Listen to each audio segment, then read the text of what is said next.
Big welcome to everybody. This is the British Computer Society Health and Care Scotland, our latest talk.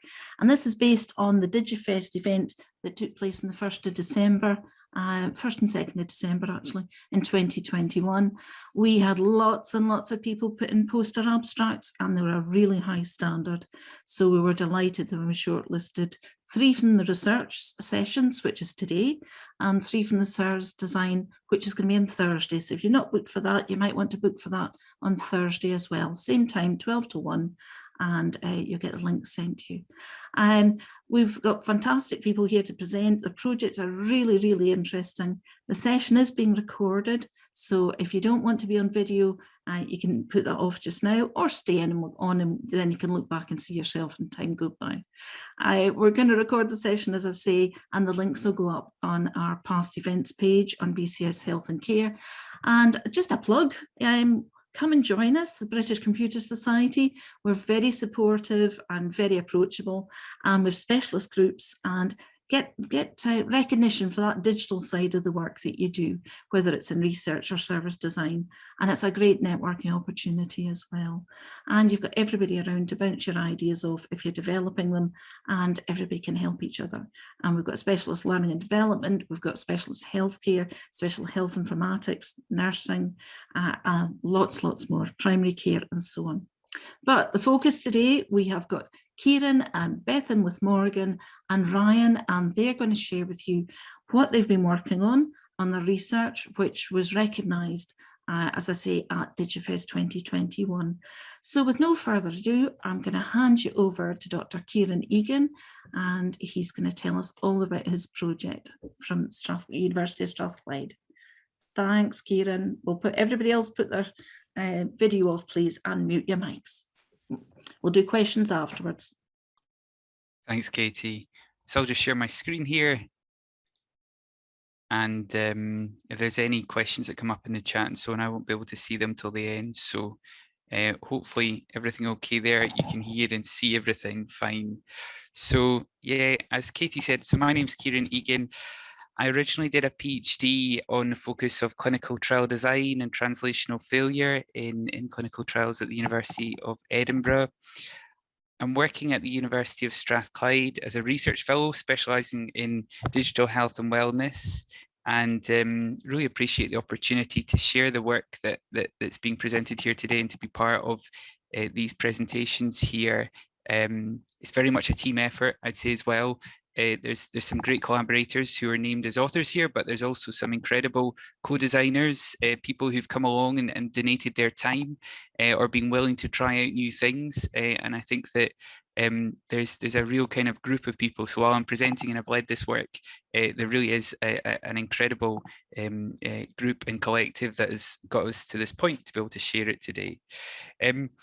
Many of you are probably aware of informal carers. It's increasingly being recognised. It's even in the latest census in Scotland, there's questions about caring.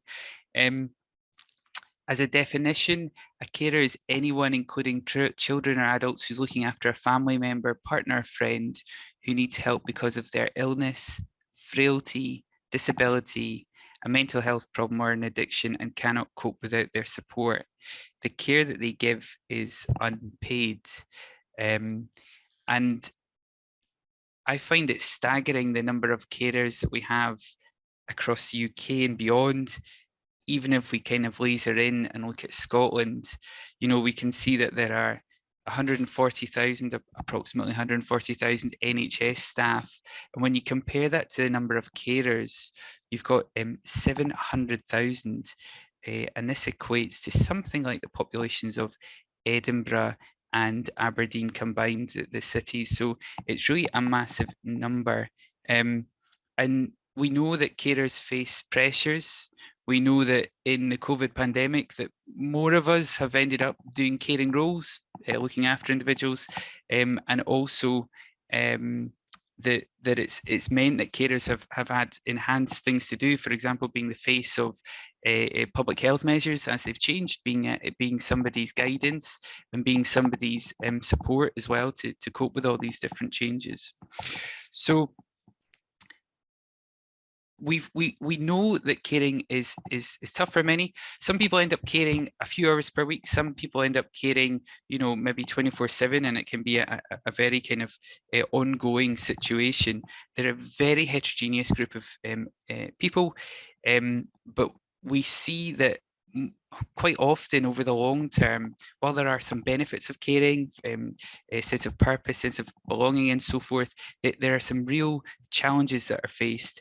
And some of these really relate to physical and mental health. As you can see in the bottom left here, this is a report from Carers UK. And what they identified from national surveys is that 72% of carers were coming back to them saying, well, you know, that they're having mental ill health as a result of caring, and 61% are saying that they've suffered physical ill health. On top of this, we know that 81% of carers are not able to do as much physical activity as they'd like to.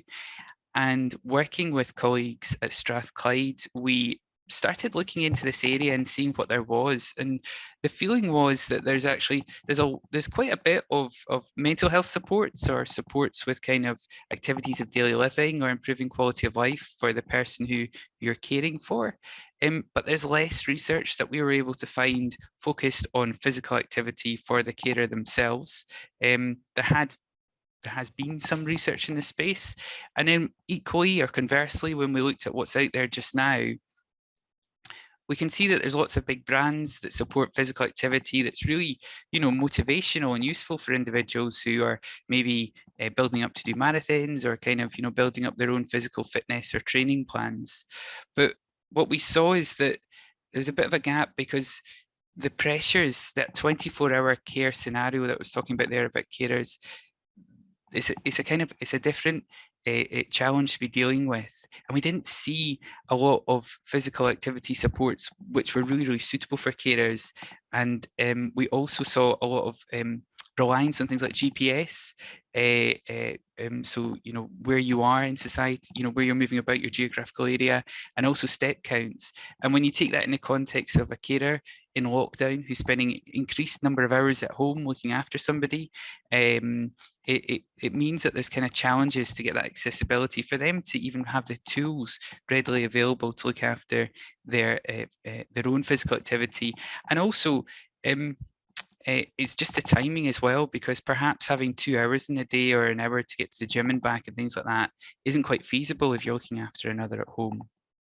So that presents the challenge and the unmet needs in society. And what we decided to do was, working with colleagues who are experts in behavioural change and in physical activity, and also colleagues in digital health, we were able to develop what we believe is the first prototype, first intervention to support physical activity for carers from home as an Android application. And we tried to do this methodically and carefully.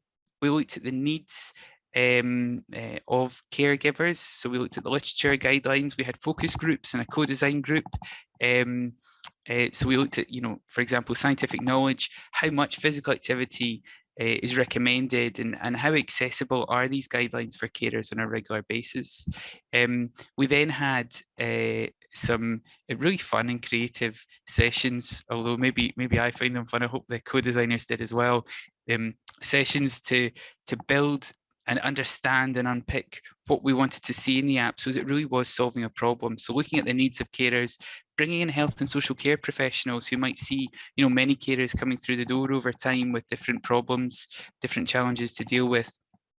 And also asking them, well, would you use it, and would you be motivated to use it on a regular basis? And then ultimately, we tested the co-designed smartphone app for a period of 3 weeks across Scotland to understand whether it could work in practice, and examine whether carers would accept and see value in the overall approach. So we ended up developing, I suppose, more than we actually thought we would, in the sense of, we knew that there'd be a physical activity element to it. We knew that we'd link it to guidance and physical activity guidance, and we knew we'd kind of use frameworks to build it. But we spent quite a bit of time actually on the educational sections and on the psychological tools that you might use to change behaviors on a regular basis. And this is just like personal reflective exercises to think about, you know, what motivates me to do physical activity, what physical activity might I be doing already and not recognizing. And we've really tried to build the app as an empowering tool to think about what you are doing opposed to what you're not doing. And we took our time as well to present the physical activity guidelines without expecting that people could get there really quickly.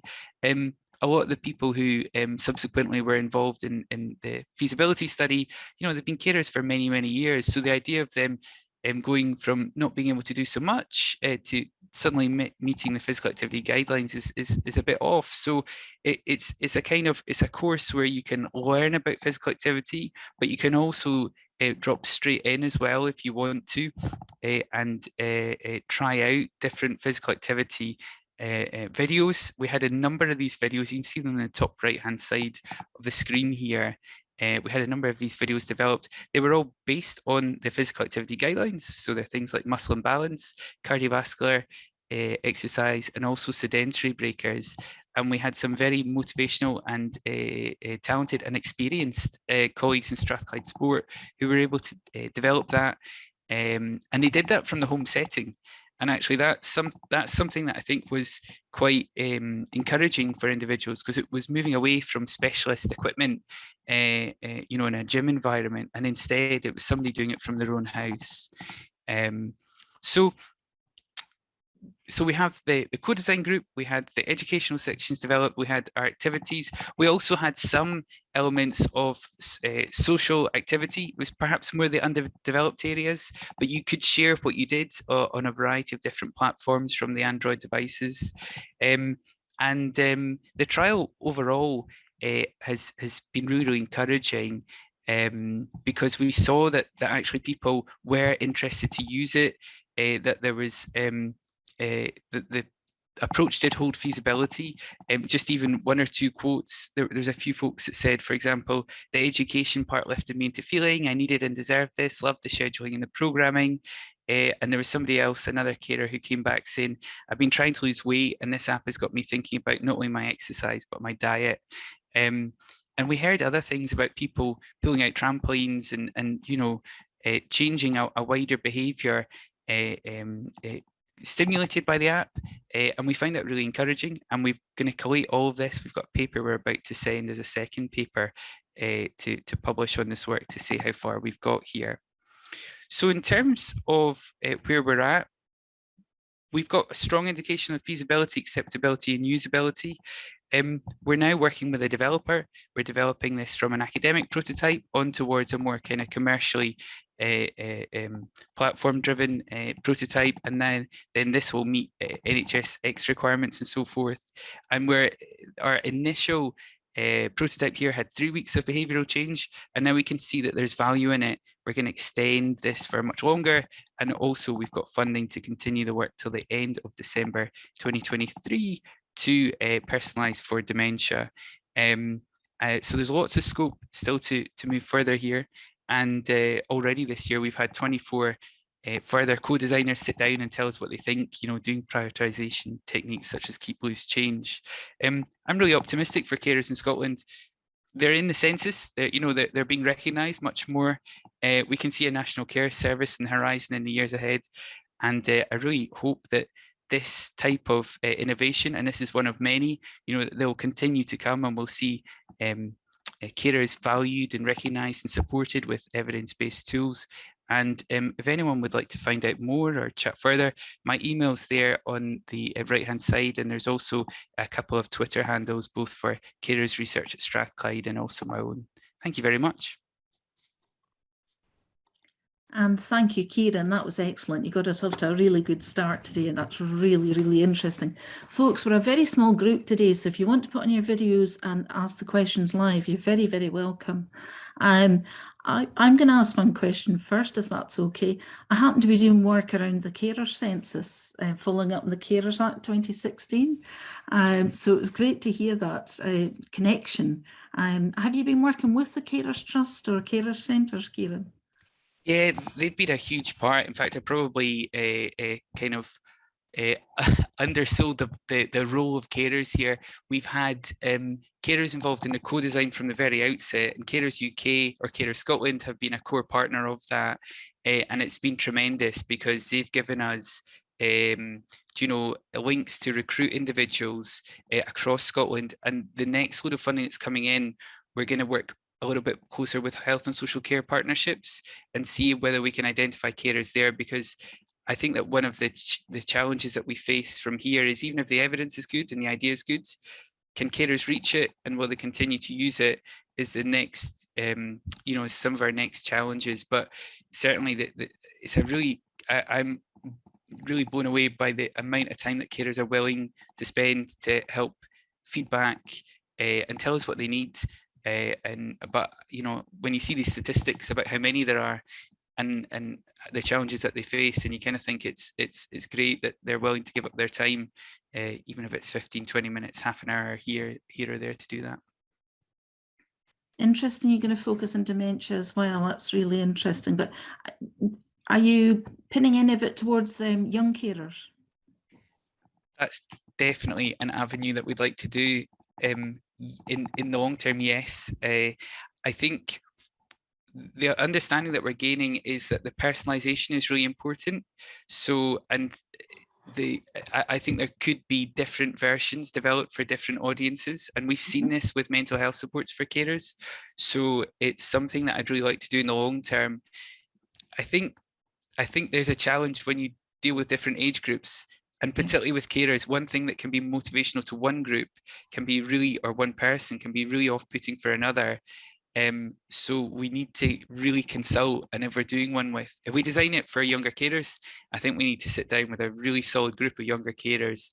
But that's something that I've already had some initial discussions about and would love to do, because there's a lot of young carers making massive efforts and could do with the support too.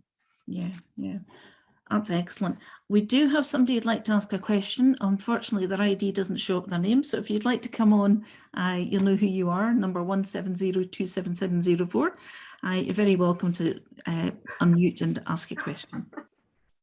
My name's Becky, but you can call me 170-27704 if you'd like. I should change that. I haven't done Zoom. I didn't get the link. Sorry. Go for it, Becky. And that was fantastic. I'm a physiotherapist, and I've been working from home for the past 2 years due to the pandemic. And so the amount of resources now I'm trying to look online to send my patients that they can do at home as well. So I really liked the approach that you were taking. I have a couple of questions. Firstly, you said you were working with experts in behavioural change, and you mentioned using frameworks, and by the sounds of it, they were sort of government guidelines towards exercise, those sort of frameworks. I was wondering what theory underpinned your app development to get, carers engaged, or what you identified perhaps might be the barriers, not necessarily just from a sort of contextual point of view, but from a theory point of view as to why they lacked engagement with exercise. Thanks for those comments, and that's a really, really interesting question. The main kind of approach that we've used is a trans-theoretical model, which is and because it recognizes relapse, I see the position of this project, certainly at the moment, is picking up people when they haven't been doing something for a while. So think if in the context of like Couch to 5K or something like that, giving people the tools when they've maybe not had the chance or not had the support to look after themselves, that they could get back into physical activity. And ultimately, the hope is that we could then signpost to other kind of services, or other activities, other things going on in the local community. And I know that there are some great innovations going on in Scotland around that. So it's things like decision balance, but it's also that personalization. Loads of people came back to us, that they're walking the dog, or they're doing different things, or they're tidying the house. So I think there's a lot of the reflective exercises have things like decision balance, but we've tried to write it in a really nurturing way as well, because there's nothing worse than, if you're being told to do more when you're already giving it your all. Yeah. I think that's a really difficult place to be. So we've tried to really write that in a way which is nurturing and empowering. But it's all about that feedback. And I think that as we continue with this work, the more feedback we get, the better, because the more we can personalize it, the more that we can understand each individual's motivators and their barriers and enablers, which do seem to differ depending on which group we speak to. We've spoken to a few groups just now. And does that answer your question for the main? Yeah, I just a brief follow-up and then I'll be quiet. But That's all. within this app, how are you personalizing it? I was wondering whether or not you're using sort of any sort of AI that it could sort of learn from the input that the user is putting in, and then it can kind of modify and adapt the recommendations accordingly, or are you sort of creating bespoke ones as per each sort of group of carers, i.e. young carers will get this type of variation on the app and people with dementia would get this variation on the app? Or within the one app, is there kind of an inbuilt sort of computer learning that it can sort of adapt to the responses it's being asked? I think at this stage we're very focused on the I guess the computer science isn't as advanced as that. Like, we're not kind of using AI approaches or so on. It's very much about presenting the physical activity guidelines and then asking people within educational sections to build their own planner, to I guess first to measure and recognize what they're doing or not doing, or you know, and then to build their own plan from there. And what we've tried to do is, even within each video, we've said if you want to go for a low intensity or medium intensity or high intensity, you can find your own pathway through this. So we don't at this stage prescribe what you should be doing, because everybody's starting out in a different place. But it's very much kind of that personalization, I guess, is partly in the education where you're doing those exercises, partly in the videos in terms of what you're choosing, and then it's also in the planner in terms of, well, you know, you could do, I think in the original prototype we had 2 weeks of physical activity that you could plan at the one time, and you just put in what you would like to do each day. So rather than aiming for everything all the time, that you can maybe do, okay, I'm going to do sedentary breakers on a Monday and a Wednesday, and I'm going to do some strength and flexibility or so on other days.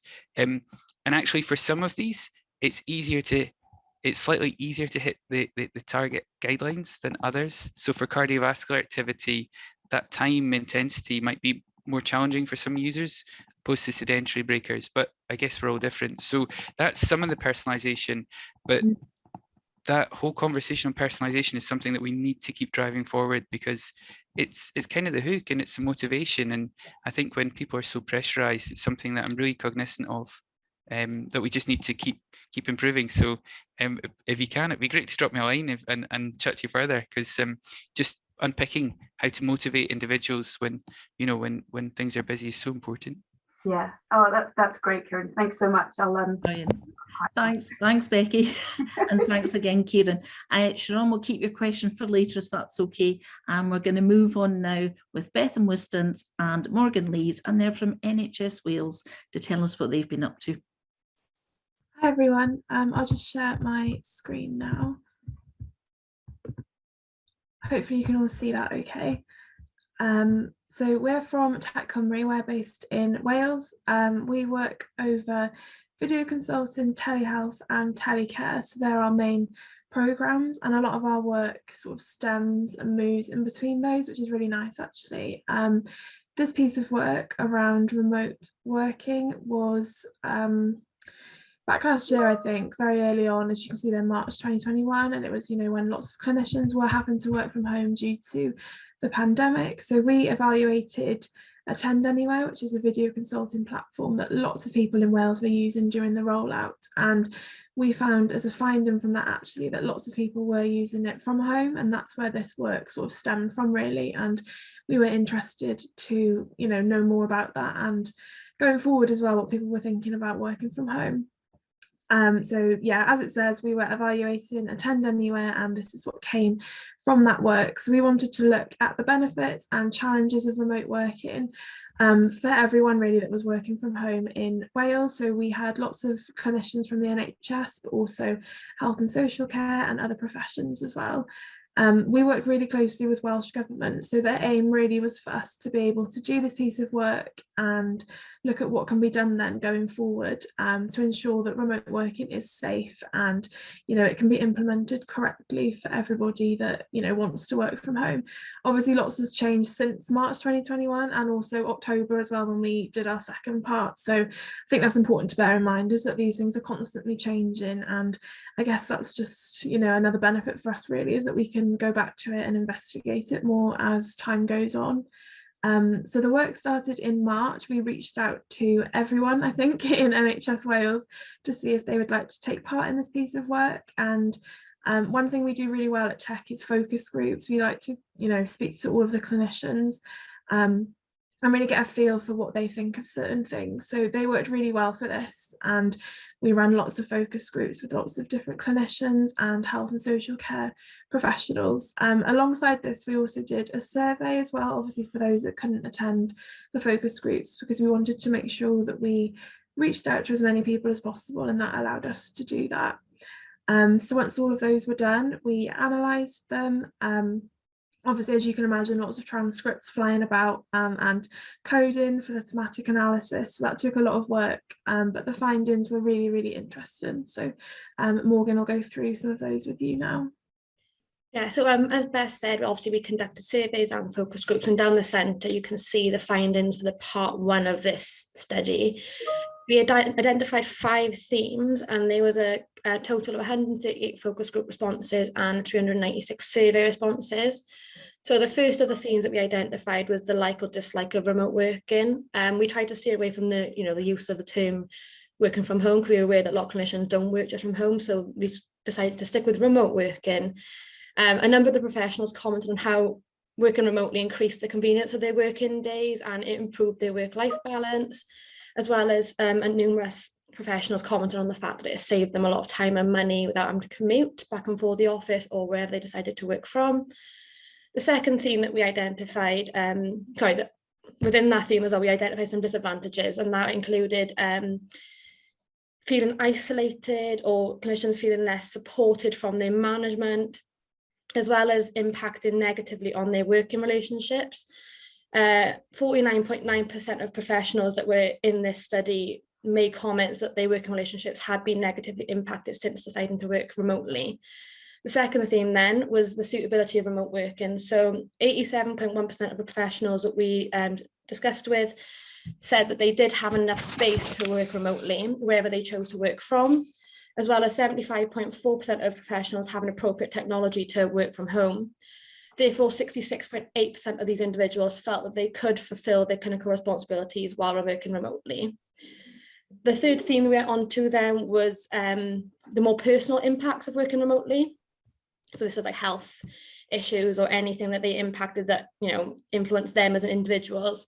So 70.8% of professionals felt that they did take regular breaks from working from home, despite there being, you know, a misconception that when you're working remotely, you decide to, you know, work straight through your breaks, but 70.8% decided to take breaks regularly, despite feeling guilty for doing this. 51% of professionals had frequent headaches or back pains, and 40.1% of professionals also noted that the quality of their sleep had got worse. Despite being mentioned in other themes as well, the fourth theme, which is commuting and travel, was mentioned so often that we decided that it needed to be a theme of its own. 66% of individuals like the fact that they save money and time not having to travel back and forth, their choice of place to work. However, others did know, and this was quite a common theme, that they missed or longed after the commute time in order to reflect on their days and using that commute back and forth work in order to, you know, break up their work-life balance so they could turn off from work mode and go back to their at-home life. Overall, however, not having to commute to the office or choice of workplace did save the NHS, health boards and individuals significant amounts of time and monetary savings.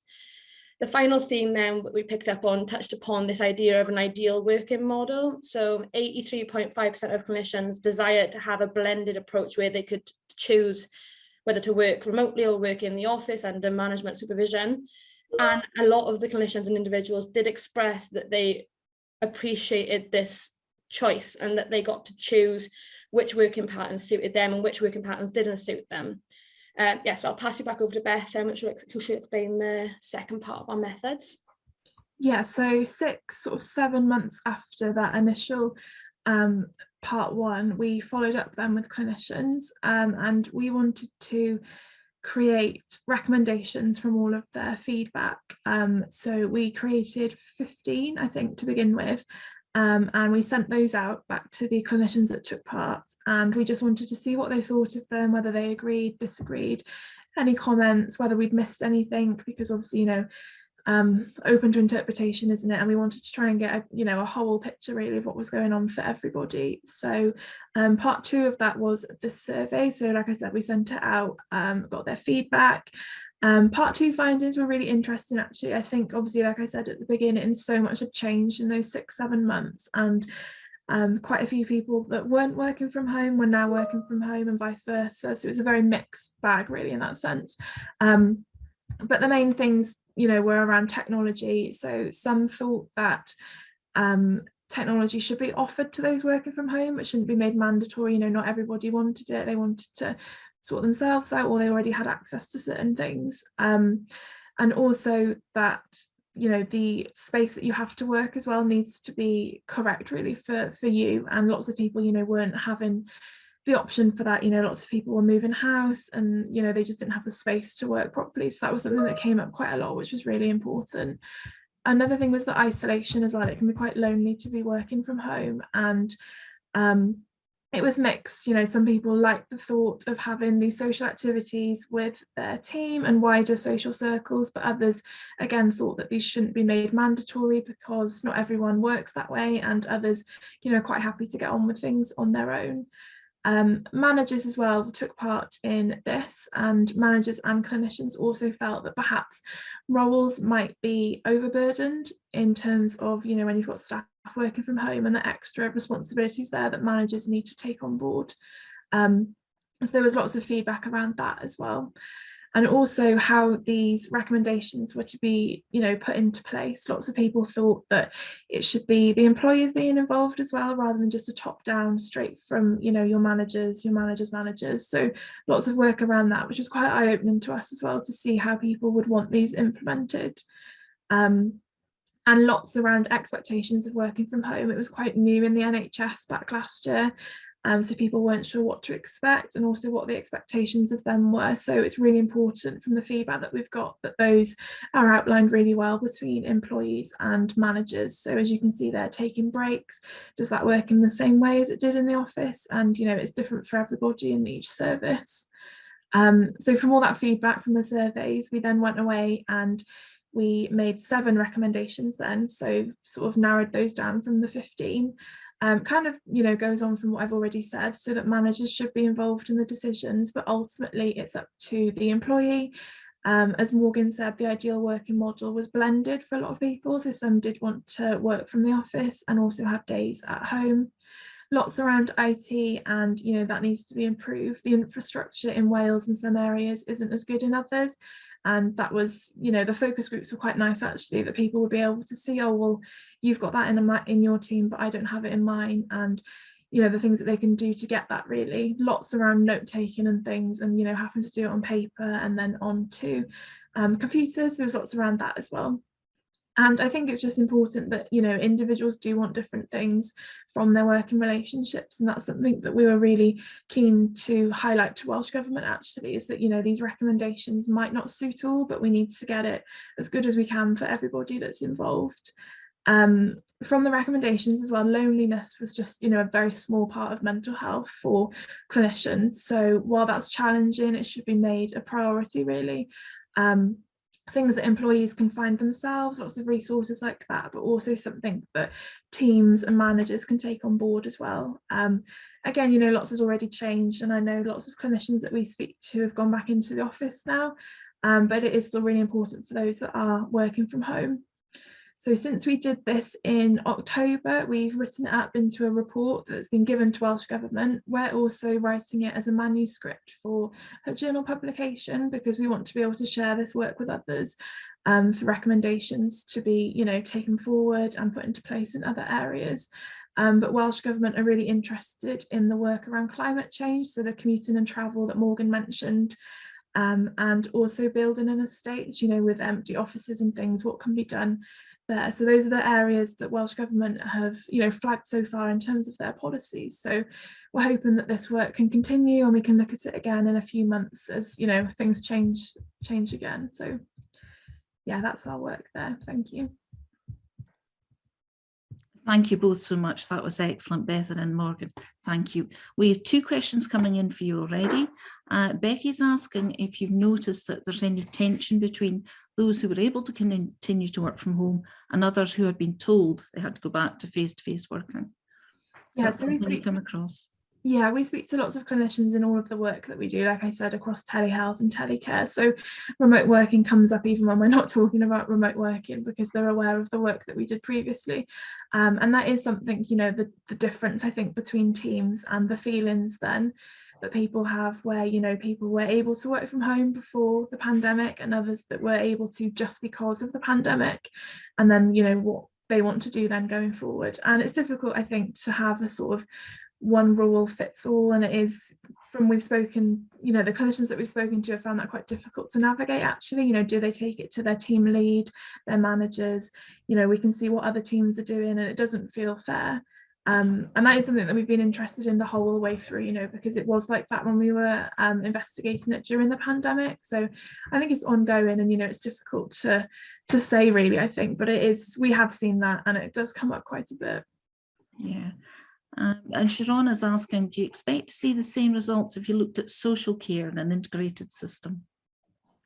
Yeah, so I think personally it would be slightly different. A lot of the carers that we spoke to that were in social, you know, social services and things like that were in the community. So obviously, you know, the chances of working remotely were different for them. You know, they could do their notes from home, but, you know, they still had patients to see, and that doesn't stop just because there's a pandemic. So that is slightly different. We were unable to get into those teams as much as we would have liked, I think, at the time, just through ethics and things like that. It's a slightly different process for us at Tech, but we were really grateful to hear from those that we did get hold of. And the work is ongoing around that, especially within telecare now, where we look more into health and social care services. And I think it can be picked up again really easily. So that's good for us going forward. Yeah, absolutely. And Sharon's also asking, did you look at digital literacy and what education input might be needed across NHS Wales? Yeah, so I think, Morgan, you've done a lot of work around that, haven't you? And, you know, the digital divide as well is a massive thing for us at Tech. And it varied a lot, you know, the feedback that we had. Some really inspiring, you know, we had lots of clinicians that wanted to really, you know, get used to the technology and stuff that perhaps weren't using it before. But also the accessibility of it as well. We were well aware when we were doing this that not everybody was provided with the same level of equipment, and, you know, you need Wi-Fi, you need a laptop to be able to work from home. So it was things that the team could put in place and that we could help with as well. You know, we have access to lots of informatics services that could provide these sort of, you know, the software and things that were needed. Obviously, there are other issues, like I mentioned, the note systems and admin and things like that, which are very, you know, team specific. But yeah, lots came out about the digital divide as well. That's absolutely fantastic. Thank you both so much. It's really, really interesting, and very best of luck with your manuscript. I look forward to seeing that published. Thank you. Thanks for having us. Continuing your work. And thanks again. Thank you. Thank you, Katie. Now, Ryan, over to you. You've got third and last, but very much looking forward to what you've got to present in your slides. Over to you, Ryan. Thank you. Is that working now? Yep, you just need to enable editing, go to slideshow. It's got the Zoom bars like blocking on my screen where I can Oh no. Is there any way to hide the Zoom bar? No. I don't know. You're not going to be able to go into slideshow unless you can do the enable editing. Have you changed from full screen to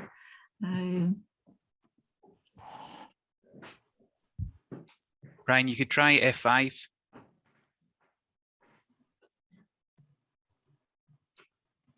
That's like muting me and stuff like that. Is that not working? No. It's Just a I've got to and then start again. Then okay. I can see the both. I enable editing in here. Yeah. So.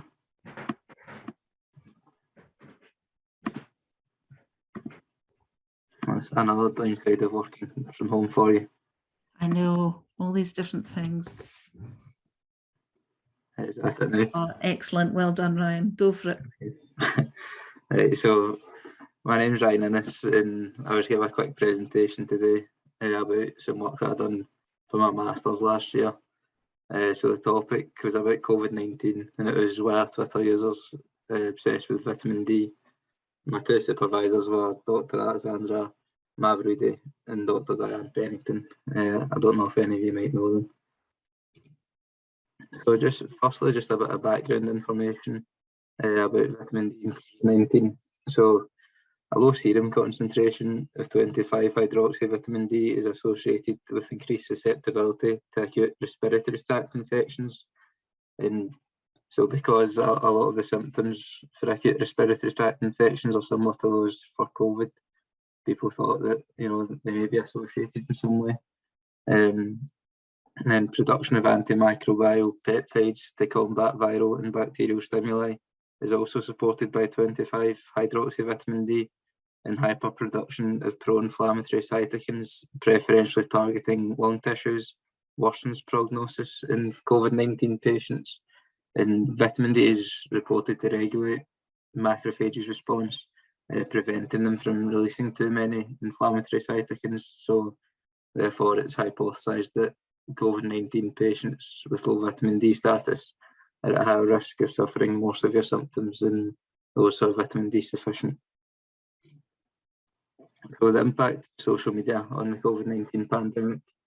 So the potential impacts were currently unknown, and it's the first pandemic to develop in the era of mass social media use.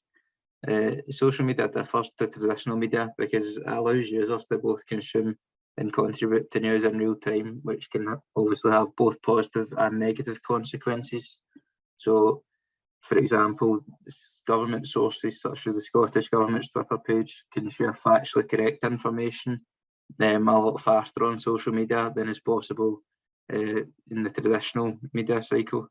However, social media is also synonymous with misinformation, and particularly in the context of a pandemic, misinformation is extremely dangerous because it's a key factor in disease prevention. Well, what do we aim to do? Well, we aim to investigate how the relationship between vitamin D and COVID-19 has been represented on the social media site Twitter, and assess the level of misinformation associated with this issue by comparing tweets to evidence-based guidelines. So in order to do this, we used Encapture to capture textual tweets on a weekly basis for 3 months during the pandemic. And then we conducted an inductive thematic analysis on the tweets that were collected on the first and the last week of the recording period. And then that allowed us to identify themes and sub-themes. We didn't have enough time to do it on a weekly basis, but what collecting them on a weekly basis allowed us to do was to track the number of tweets each week. So then over that 3-month period, we've got a graph, and it was more just to kind of see if, for example, when the level of lockdown changed, did the number of tweets go up, go down, that sort of thing. And then quality control of the coding was also conducted on a sample of the data set. And then we also compared the data to evidence-based guidelines in order to explore the accuracy of the media outputs. So for the evidence-based guidelines, we used the National Institute of Care Excellence report titled COVID-19 Rapid Guideline Vitamin D. And we used this because it summarises evidence-based recommendations that have been developed by an independent committee. And we used 4 of the key findings that we felt best related to our work. So the four things that we compared the data to were: do not offer a vitamin D supplement to people solely to treat COVID-19. do not offer a vitamin D supplement to people solely to prevent COVID-19. The report said low vitamin D status was associated with more severe outcomes from COVID-19. However, it's not possible to confirm causality because many of the risk factors for severe COVID-19 outcomes are the same as risk factors for low vitamin D status. So, for example, older people, people from Black, Asian, minority ethnic backgrounds, they're at higher risk for both. So it's not possible to tell which is which, basically. And then adults, young people and children over 4 years should consider taking a daily supplement containing 10 micrograms of vitamin D between October and early March. And then groups at higher risk of vitamin D deficiency, so like those I've just mentioned, they should also consider taking a daily supplement year round. The results, so we got 4 themes and 12 sub-themes there. And then when we compared it to the NICE report, 81% of the tweets were coded as incorrect. So the 4 main themes that we found were association of vitamin D with COVID-19, politically informed views, vitamin D deficiency, and vitamin D sources. So some conclusion. So the study contributes to the area of research because it highlights the extent of the issue social media sites face with health-related misinformation. And in the context of COVID-19, it's important that sites such as Twitter improve their existing misinformation policies, as misinformation can be detrimental in disease prevention, as I mentioned earlier on. And Twitter does actually have a COVID-19 misinformation policy, but it's just whether it's being enforced effectively or not is the question. Previous research measuring the impact of the COVID-19 vaccine misinformation on vaccination intent highlighted that exposure to online misinformation reduced intent to accept a vaccine. So therefore it's hypothesised that vitamin D related behaviours such as high dose supplementation may have been affected by the high levels of misinformation shared on Twitter, and that would obviously negatively impact public health. So thanks for listening. If anyone has any questions. Well done, Ryan. That was excellent. Really enjoyed it. I've got a question while I wait for other people to come in as well. That's quite a number of different research skills that you've used across doing your masters. Which of them stays with you and you think I want to focus on that? I'm not really sure actually at the moment. That's what I said to Kieran. I'd be interested in just kind of, so I'm working on 2 different projects just now because I kind of want to try a bit of everything and see what I like, basically. Yeah. Has any of it surprised you? The skill side of it, research side of it, as opposed to your particular project? Sorry, what is any of these sort of skills, or have you surprised yourself in what you can do?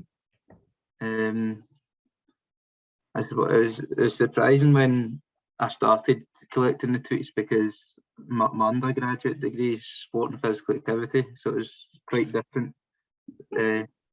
So then when I started looking at Twitter, I was a bit like, oh, this is a bit crazy sometimes. And it was also interesting how much data you can actually get from Twitter. Like, it's when you import it from Capture into NVivo, you can tell where the tweet's been sent from, everything. I was like, I should start reading the terms and a bit more maybe. Social network analysis is brilliant as well. You can do some amazing things with that. Let's see, what have we got? Becky, you said that was really interesting. Do you have a question?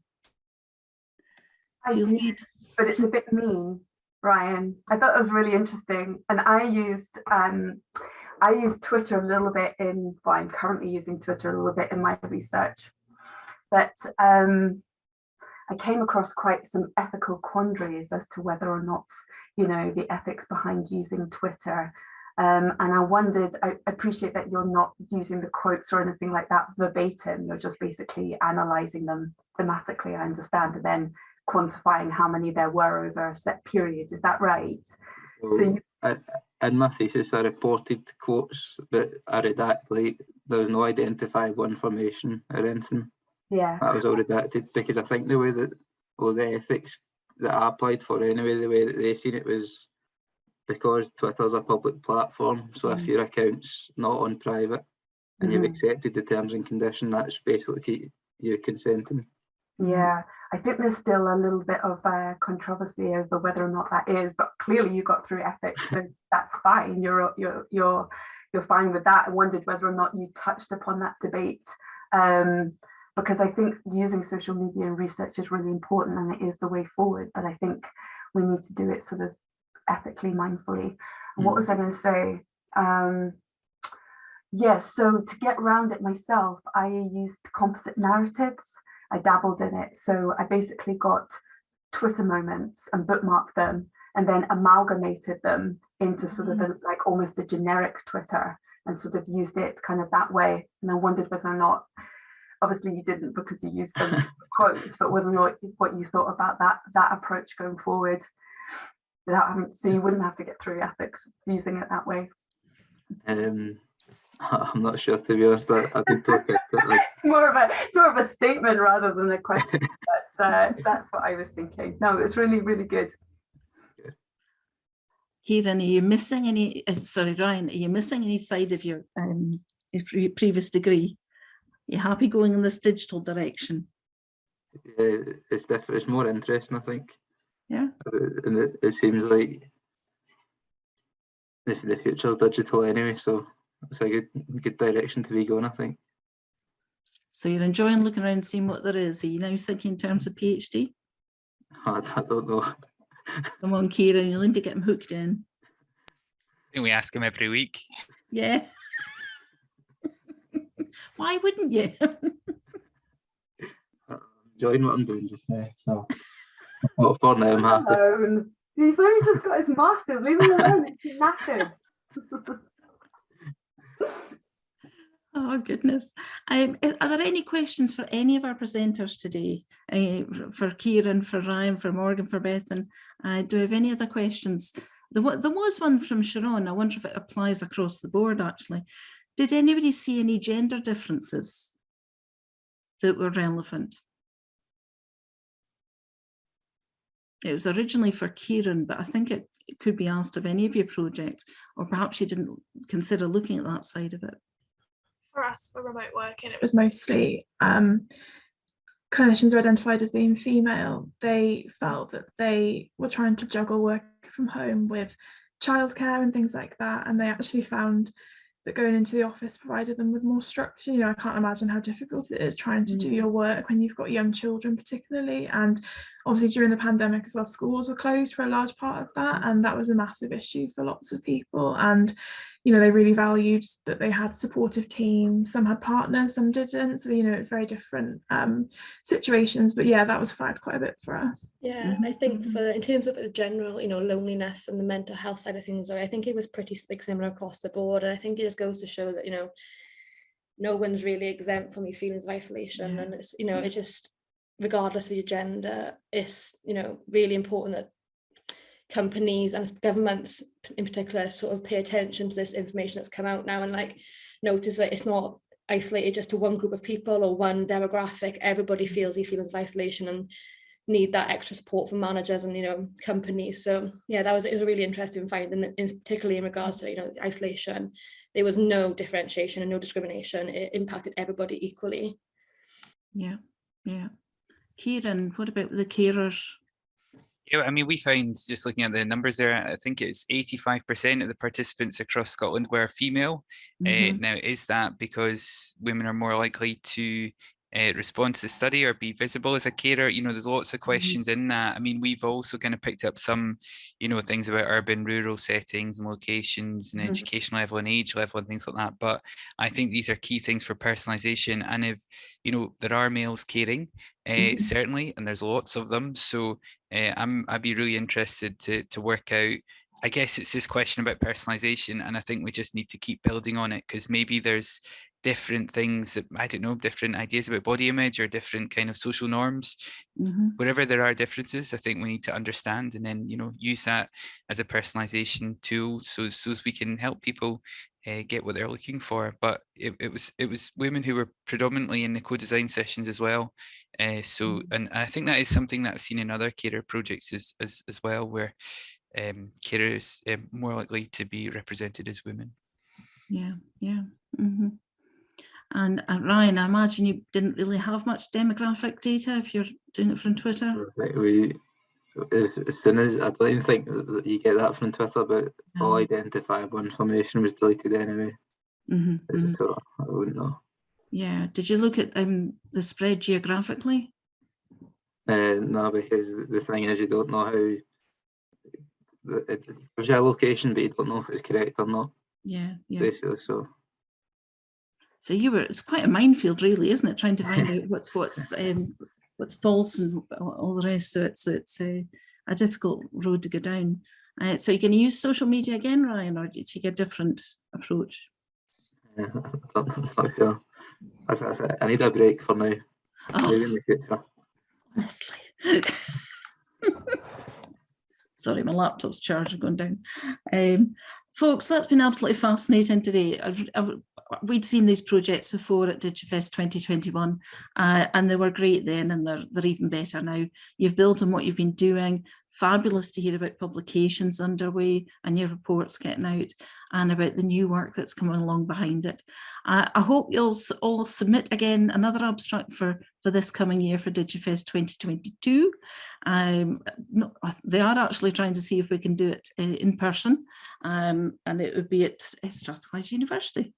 At Tech. So yeah, we've been returning back to where we used to hold it previously, and it's an excellent conference to come along to. Such a range of important things that are presented, and it is that whole gamut. It's all healthcare professionals and social care and people working on the digital side of that, and digital health in Scotland in general, and Wales. We do have international guests at DigiFest, so I hope you'll all try and come along to that again. Again, I would really encourage you to dip into BCS, see what we've got to offer. You'll get platforms like this, and membership it's very reasonably priced, particularly for student level, and it gives you another side to professional recognition. We've got our own codes of ethics and around CPD, and we look to support the whole membership. And you might want to think about, if you're in a position to, around organisational membership. And I think there is down NHS Wales, Bethan and Morgan, if you're involved in that side of it. So it remains me to thank you all. Thank you to our attendees as well. Thank you for their questions, and thank you all for your participation. And as I say, Kieran, it's the letters in the post. Sarah's sending you the membership for BCS for a year as your prize as the winner, and our runners up, Ryan and Bethan and Morgan as well. Hopefully you can come out on top next year and get your free membership for a year. But meanwhile, thanks very much, folks, and we'll leave it there. Bye.